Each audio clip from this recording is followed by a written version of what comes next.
मुअज़्ज़िज़ असातिज़ा कराम अस्सलामु अलैकुम। मोहम्मद जमशेद आप लोगों से मुखातिब हूँ।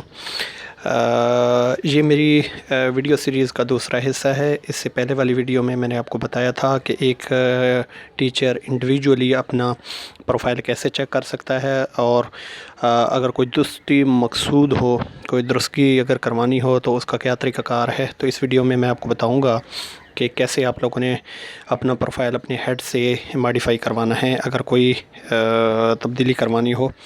याद रखना है, कोई भी तब्दीली करवानी हो या अगर डाटा सही तरीके से लोड करवाना हो तो आपने अपने टैब में से सिस पंजाब ऐप का जो डेटा है वो क्लियर करवाना है लॉगिन करने से पहले। तो उसका तरीक़ाकार ये है कि आपके टैब में एक ब्लू कलर का सेटिंग्स का आइकन होगा, उस पर क्लिक करेंगे।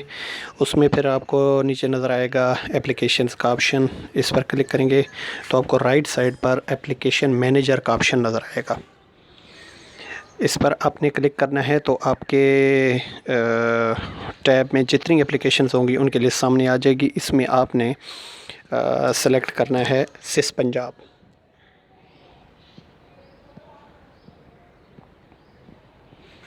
अब सिस पंजाब पर जब आप क्लिक करेंगे तो यहाँ पर आपको दो बटन नज़र आएंगे, एक क्लियर कैशे और एक क्लियर डेटा।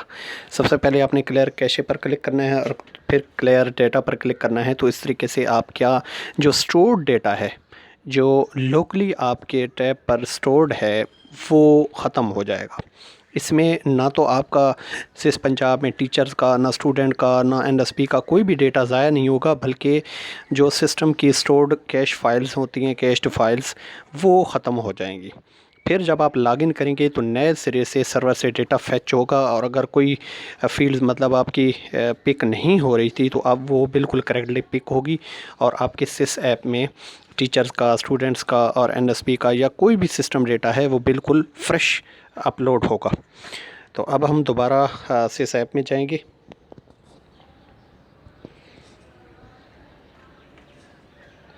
चूँकि यहाँ पर मैंने पहले लॉगिन कर रखा है अपने सिस ऐप में। इस वक्त जब मैं वीडियो बना रहा हूँ तो इस वक्त सिस पंजाब का वर्जन 5.0 चल रहा है, जो कि लेटेस्ट वर्जन है। और जैसा कि आप लोग जानते हैं, अभी हाल ही में नोटिफिकेशन आया है कि एक बार फिर से टीचर्स को अपनी डेटा दुरुस्त करने का ऑप्शन दिया गया है। टीचर्स के अगर डेटा में कोई भी करेक्शंस रहती हैं तो वो करवा लें। तो उस मकसद के लिए ये मेरे पास टीचिंग स्टाफ का डेटा मौजूद है। एक स्कूल में, हमारे स्कूल में टीचर्स मौजूद हैं। अब फ़र्ज़ किया हमने ये इस पहले टीचर का डेटा मॉडिफाई करना है, तो इस पर मैं क्लिक करूँगा। तो यहाँ पर आपने याद करना है, कुछ फील्ड्स ऐसी हैं जो कि लॉक्ड हैं, जैसे नेम हो गया, CNIC हो गया, इसके अलावा डेट ऑफ बर्थ हो गई, ठीक है, पर्सनल नंबर हो गया। कुछ ऐसी फील्ड्स हैं जो कि बिल्कुल लॉक्ड होंगी, जिनका आप स्कूल टैब से जिनमें मॉडिफिकेशन नहीं कर सकते। और एक और बात याद रखनी है कि जिन टीचर्स ने अपना प्रोफाइल वेरीफाइड कर रखा है वो भी अपने प्रोफाइल में ये कोर चेंजेस नहीं कर सकते। जैसे अब ये देखें, इस टीचर का ये देखो फ्रंट पर लिखा हुआ है अपडेट टीचर और ब्रैकेट में वेरीफाइड लिखा हुआ है, तो इस टीचर का प्रोफाइल वेरीफाइड है, मतलब इसमें जो कोर चेंजेस हैं वो नहीं हो सकती। अब कुछ चीज़ें ऐसी हैं जो कि चेंजेबल हैं, जैसे मैरिटल स्टेटस हो गया, मोबाइल नंबर हो गया, ईमेल एड्रेस हो गया। और एजुकेशन के टैब में है तो यहाँ पर एजुकेशन का टैब तो मोस्टली ओपन ही रहता है, इसमें आप अपने चेंजेस कर सकते हैं। इसके अलावा सर्विस में जाएं तो यहाँ पर भी कुछ चीज़ें अनलॉक्ड हैं। ये देखें, date of joining in service, यहाँ पर तीन चीज़ें बड़ी अहम हैं। सबसे पहले ये date of joining in service, ये वो डेट होगी जिसमें आप गवर्नमेंट सर्विस में आए थे पहली बार। फ़र्ज़ किया एक टीचर वो PhD था, फिर ESD बना, फिर SST बन गया, तो सबसे पहली जो उसकी PhD की जॉइनिंग डेट थी वो यहाँ पर लिखनी है। जैसे इस टीचर की 8/9/2006 लिखी हुई है। इसके बाद date of joining in current school है, इसमें जिस दिन आपने मौजूदा स्कूल में जॉइनिंग दी थी वो डेट यहाँ पर लिखनी है। फिर इसके बाद तीसरी चीज़ है date of appointment as SST/SSE whichever is earlier, यानी कि जो पहले हुई हो। तो साफ ज़ाहिर है जो कंट्रैक्ट पर टीचर्स रेगुलर हुए हैं वो पहले कंट्रैक्ट पर ही थे, तो यहाँ पर आपने कंट्रैक्ट वाली डेट डालनी है। 2002 से पहले वाले टीचर्स चूँकि वो रेगुलर ही भर्ती हुआ करते थे, इस वजह से वो अपनी ये डेट डालेंगे। इसकी जगह पर पहले डेट ऑफ लास्ट प्रमोशन हुआ करती थी, जो कि कंफ्यूजिंग थी, इस वजह से उसको ख़त्म करके ये वाली डेट डाल दी गई है। अभी जिन टीचर्स का प्रोफाइल ऑलरेडी वेरीफाइड नहीं है तो उनकी ये फ़ील्ड इनेबल्ड होगी। ठीक है, अब ये देखें, इस पर मैं क्लिक करता हूँ तो ये डेट पिक करने का ऑप्शन आ गया। इसमें आपने अपनी डेट लिखनी है।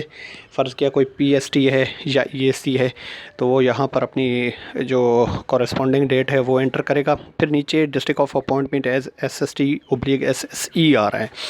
तो अगर किसी टीचर का इंटर डिस्ट्रिक्ट ट्रांसफ़र हुआ है, फ़र्ज़ किया पहले वो भक्कर में भर्ती हुआ था और अब लाहौर में है, तो यहाँ पर district of appointment as SST/SSE, तो चूँकि वो भक्कर में हुआ था तो यहाँ पर आपने भक्कर एंटर करके अपडेट करना है। जब आप अपडेट पर क्लिक करेंगे तो ये डेटा अपडेट हो जाएगा और फिर आप इसी डेटा को, अगर वो तमाम चीज़ें ठीक हैं, अपने इंडिविजुअल लॉगिन से, अपने मोबाइल से इस ऐप में लॉगिन करके इसको वेरीफाई कर सकते हैं। याद रखिएगा, वेरीफाई आपने तब करना है जब आपके तमाम फ़ील्ड्स ठीक हों। अगर कोई फ़ील्ड ठीक नहीं है और आपको वो फ़ील्ड ठीक करने की ऑप्शन भी मौजूद नहीं है, यानी कि वो डिम है, लॉक्ड है, तो फिर आपने वेरीफाई नहीं करना। अगले किसी फिर मरहले में हो सकता है वो फ़ील्ड इनेबल कर दी जाए और फिर आप उसको ठीक करके तब वेरीफाई कर सकते हैं।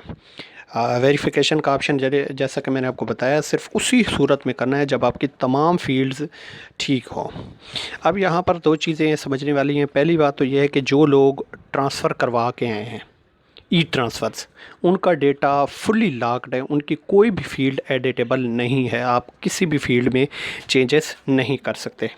जैसे मैं ख़ुद भी ट्रांसफ़र करवा के आया था स्कूल में। मैं अभी अपना प्रोफाइल खोलता हूँ।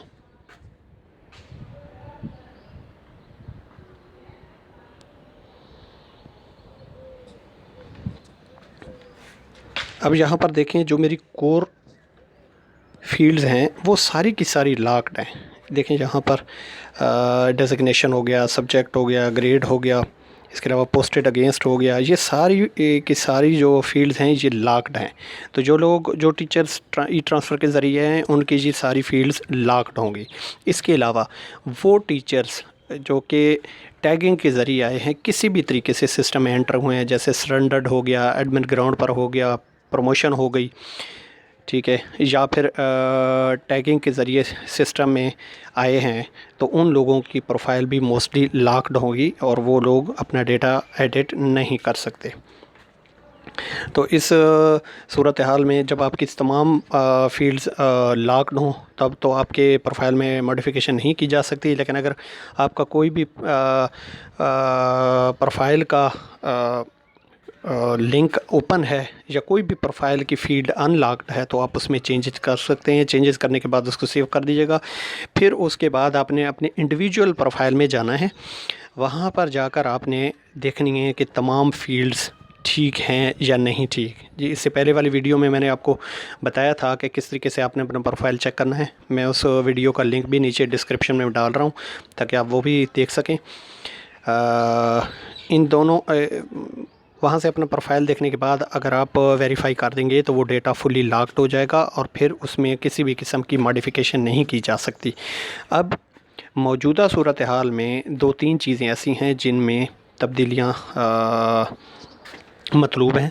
सबसे पहली है डेजिग्नेशन। कुछ टीचर्स ऐसे हैं जिनका डेजिग्नेशन गलत लिखा हुआ है। जैसे कि अभी मेरे पास एक टीचर का लॉगिन था जिसमें वो EST कंप्यूटर साइंस है लेकिन उसका EST साइंस लिखा हुआ है पोस्टेड अगेंस्ट। तो उस सूरत हाल में आपने अपनी यहाँ पर पोस्टेड अगेंस्ट वाली फ़ील्ड ठीक करनी है। जो आपकी अप्रोप्रिएट पोस्ट है वो आपने असाइन करनी है। हाँ, फ़र्ज़ किया एक टीचर PST की सीट पर आया है लेकिन वो था ESE, तो उस सूरत हाल में ये असाइनमेंट बिल्कुल ठीक होगी कि अगर उसका अपना डेजिग्नेशन ESE है और वो पोस्टेड अगेंस्ट PST लिखा हुआ है तो तब ये उसके लिए ठीक होगा। लेकिन हाँ, ESE वो EST कंप्यूटर साइंस या EST जर्नल की कैटेगरी में नहीं डाला जा सकता। तो ये आपने ठीक करनी है।